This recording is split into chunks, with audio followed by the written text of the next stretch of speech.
আসসালামু আলাইকুম।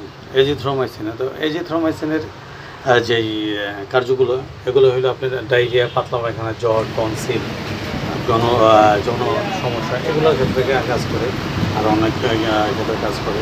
তাহলে ডোজ হলে শিশুদের ওজন অনুযায়ী, আর বয়স্কদের ক্ষেত্রে তার বয়স অনুযায়ী।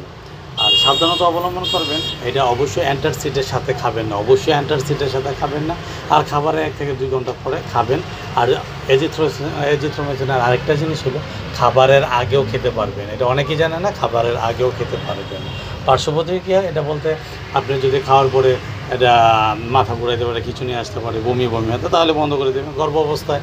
গর্ভ অবস্থায় এবং বাচ্চা শিশু দুধ পান করা অবস্থায় সতর্কতা অবলম্বন, ডাক্তার অবলম্বন। বিশেষ সমস্যা সেটা হলো আপনি যদি কিডনি প্রবলেম থাকে, সেক্ষেত্রে আপনি কিডনি হার্টের প্রবলেম থাকলে সাবধানতা অবলম্বন করবেন এবং ডাক্তারের পরামর্শ করবেন। তো সেফিক জিমের ক্ষেত্রেও একই অবস্থা। সেফিক জিমের বয়স্কদের ক্ষেত্রে একটা কথা মনে রাখবেন, বেশি একটা সাবধানতা নাই, বেশি একটা জরুরি নেই, আপনি খাইতে পারবেন। শিশুদের ক্ষেত্রে একটু সাবধানতা আছে, একটু খেয়াল করবেন।